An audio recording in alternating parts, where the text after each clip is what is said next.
dan nyalakan loncengnya. Thank you. Happy watching.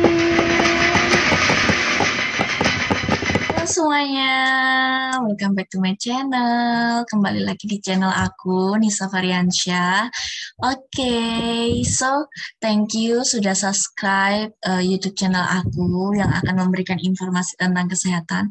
So buat kalian yang belum subscribe, silakan subscribe terlebih dahulu dan nyalakan loncengnya untuk notifikasi ilmu atau informasi kesehatan lainnya. Thank you. Akhir-akhir ini emang agak telat ya jam tayangnya. Aku mau minta maaf sebelumnya karena memang aku lagi ada kesibukan, jadi agak delay, untuk jam tayangnya. Tapi kalian jangan sedih, aku akan tetap memberikan informasi-informasi tentang kesehatan lainnya. Thank you. Makasih udah selalu support aku untuk atau dukung aku untuk selalu berkembang di YouTube ini. Thank you. Nah, kali ini saya akan membahas tentang narkoba. Nah, kenali pembunuh karakter bangsa. Jadi narkoba ini memang dikenal sebagai pembunuh karakter bangsa. Dia kecil, tapi efeknya begitu besar, termasuk dalam ruang lingkup bangsa atau negara gitulah ya. Nah, jadi setiap generasi itu adalah suatu harapan bagi suatu negara atau suatu bangsa. Nah, apabila generasi kita banyak yang salah jalan, maka bisa diramalkan atau bisa diprediksikan gimana arah bangsa kita. So, buat kalian patut tahu apa sih narkoba itu, dan kalau tahu, apa yang harus kita lakukan?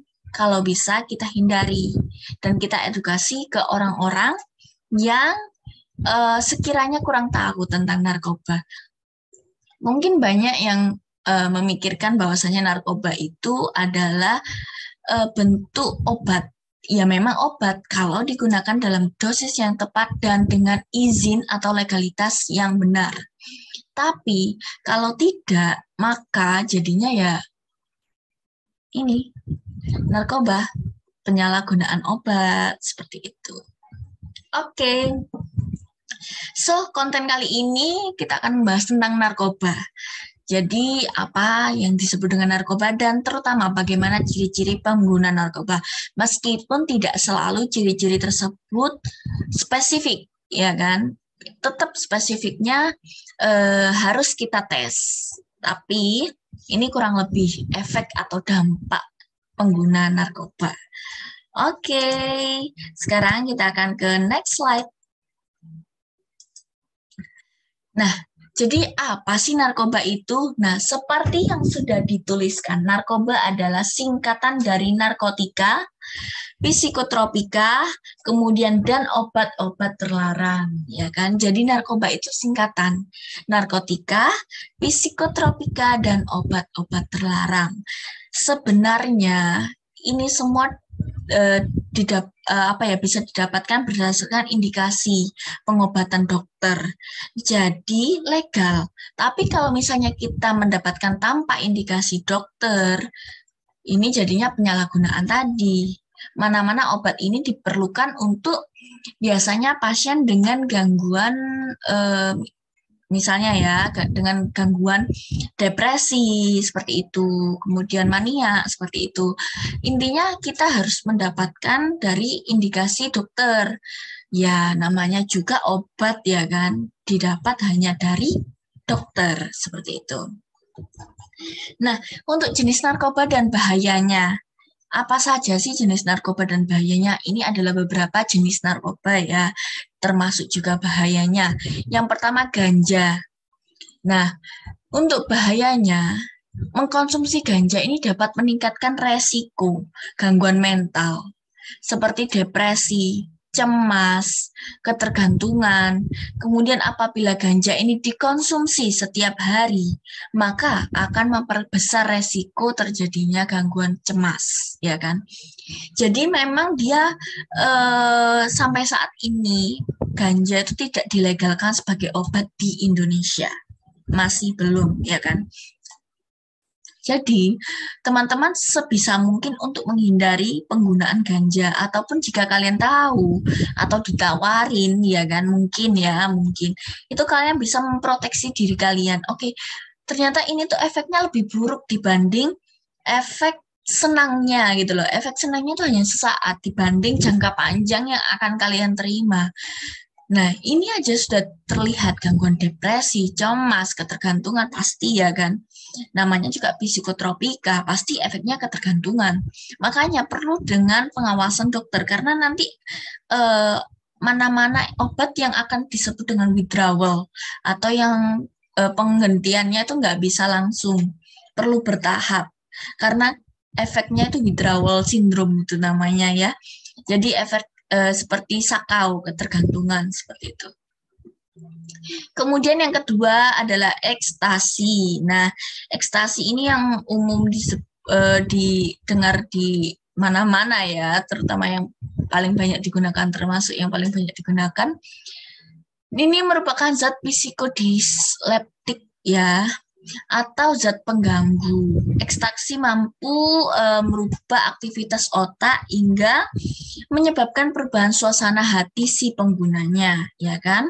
Efek terparahnya, ekstasi dapat menyebabkan cedera dan perdarahan pada otot, ginjal, serta jantung apabila terjadi overdosis.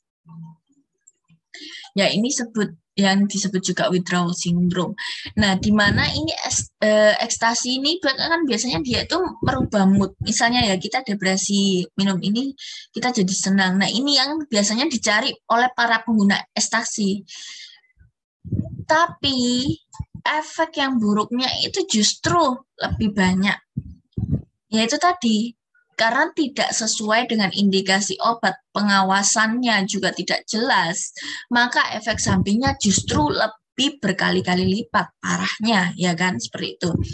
Ini ada efeknya, salah satu adalah menyebabkan cedera dan pendarahan pada otot, ya kan, ginjal, serta jantung apabila terjadi overdosis. Kan ini organ-organ yang vital ya, termasuk vital ya, jantung, ginjal itu juga termasuk organ-organ vital. So, buat kalian, apabila memang didapati kalian dalam ruang lingkup, misalnya memang pergaulan, kita kan tidak bisa menyuruh orang untuk tidak menawari, tidak bisa. Tapi kita bisa untuk membanding, mencegah diri kita untuk terjun ke situ. Jadi kalau bisa dicegah, kalau bisa dihindari, kenapa harus dilakukan? Ya, seperti itu. Kemudian yang ketiga, sabu-sabu. Nah, ini pemakai sabu-sabu ini akan mendapatkan masalah jantungnya seperti denyut yang tidak beratur, ya kan? Kemudian meningkatkan tekanan darah, kejang-kejang, kemudian meningkatkan suhu tubuh hingga kematian. Nah, sabu-sabu ini biasanya emang orang akan mengalami yang disebut dengan aritmia, ya kan? Aritmia ini gangguan irama jantung, seperti itu ya. Jadi dia kalau pengguna ini lama-kelamaan juga pasti akan merasakan efek samping yang tidak kalah ngerinya. Meskipun sabu-sabu ini paling banyak juga ya di peredaran gitu loh ya kan, bukan peredaran ya, tapi di kalangan orang-orang gitu loh. Nah, ini juga karena dia tidak dikonsumsi sesuai indikasi dan juga sesuai legalitasnya, maka ya efek sampingnya malah bahaya. Dokter pun memikirkan jangka panjangnya, pasti dia tidak semerta-merta memberikan dosis yang terus-menerus sama. Dan itu pun dosisnya selalu dimulai dari dosis terendah. Sehingga dia itu efek overdosis atau efek jangka panjangnya itu bisa minimal. Contohnya salah satu kejang, kan tidak enak ya kan, kejang itu kan berarti kan ada something wrong di otaknya, meskipun bisa juga gangguan elektrolit ya kan. Kemudian yang keempat adalah heroin dan morfin. Ini yang momok ya, pernah terjadi momok, kalau saya tidak salah baca itu pernah terjadi momok di era 90-an. Nah, efek Heroin jangka pendek yang dirasakan adalah mulut terasa kering dan anggota tubuh sulit digerakkan. Berarti dia mengganggu saraf otonom. Karena lidah ini kan, maksudnya mulut ini kan otomatis mengeluarkan kelenjar ludah, ya kan. Jadi kalau misalnya dia sudah terganggu, maka kering manifestasinya. Itu sarafnya saraf otonom. Kemudian selain itu, si pengguna juga akan mengalami masalah pencernaan, gangguan hormon, gangguan hati, dan gangguan saraf. Nah, untuk morfin jika dikonsumsi berlebih akan mengakibatkan sakit kepala yang hebat. Kemudian insomnia dan melemahnya otot dalam jangka waktu yang panjang, ya kan? Nah, dan juga efeknya kecanduan. Nah, ini sebenarnya, ini morfin ini jenis yang digunakan untuk mengurangi rasa nyeri. Dan nyerinya itu nyeri yang berat. Biasanya ini pada pasien cancer, ya kan? Pada pasien cancer. Nah, ini biasanya dia diberikan itu untuk menahan nyerinya yang tak tertahankan itu. Tapi kalau digunakan terus-menerus, tidak sesuai indikasi, lagi-lagi tidak sesuai indikasi, ya jadinya ya gangguan semua, ya kan? Ini gangguan pencernaan, gangguan hormon, kemudian gangguan hati. Terus kalau pakai morfin dia sakit kepala yang hebat, seperti itu. Kalau kalian bayangkan, kalau obat morfin ya kan dibuat untuk sakit kepala, kemudian yang terjadi malah si waktu kalian istilahnya kalian dikasih dosis segini, kemudian kalian salah gunakan. Nah, di saat kalian mengalami sakit kepala beneran, dosis itu semaksimal mungkin nggak bisa mengatasi sakit kepala itu, gitu loh. Jadi lebih baik memang digunakan sesuai dengan indikasi.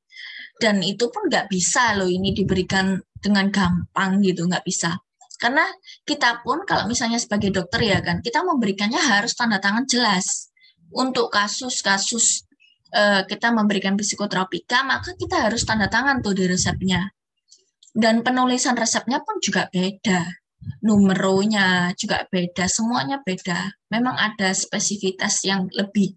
Jadi untuk meminimalisir si penyalahgunaan obat itu, kayak gitu. Oke, next. Nah, mengenali ciri-ciri pecandu. Oke. Nah, sebenarnya mengenali ciri-ciri pecandu ini akan kita bahas di next konten. So, buat kalian jangan lupa untuk subscribe YouTube channel aku supaya kalian dapat informasi-informasi tentang kesehatan lainnya, ya kan? Oke.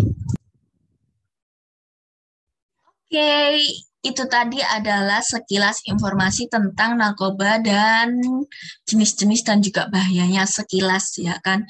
Nah, nanti di segmen selanjutnya aku akan membahas tentang mengenali ciri-ciri pengguna narkoba atau narkotika atau psikotropika. So, buat kalian yang belum subscribe YouTube channel aku, silakan subscribe YouTube channel aku terlebih dahulu dan nyalakan loncengnya sehingga kalian bisa dapat informasi menarik tentang kesehatan lainnya.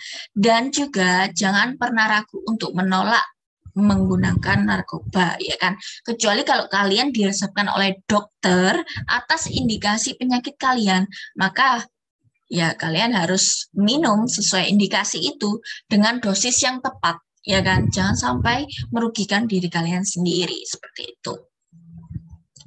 Oke, kemudian juga kalau misalnya kalian merasa kalian sudah menggunakan dan kalian butuh something untuk mencegahnya, tapi untuk menghentikannya, tapi kalian merasa kesusahan, tenang, karena sekarang ini sudah ada yang disebut dengan rehabilitasi, dan itu semuanya memang khusus ya disediakan oleh pemerintah untuk para pecandu yang ingin terbebas. Nggak usah malu, nggak usah malu.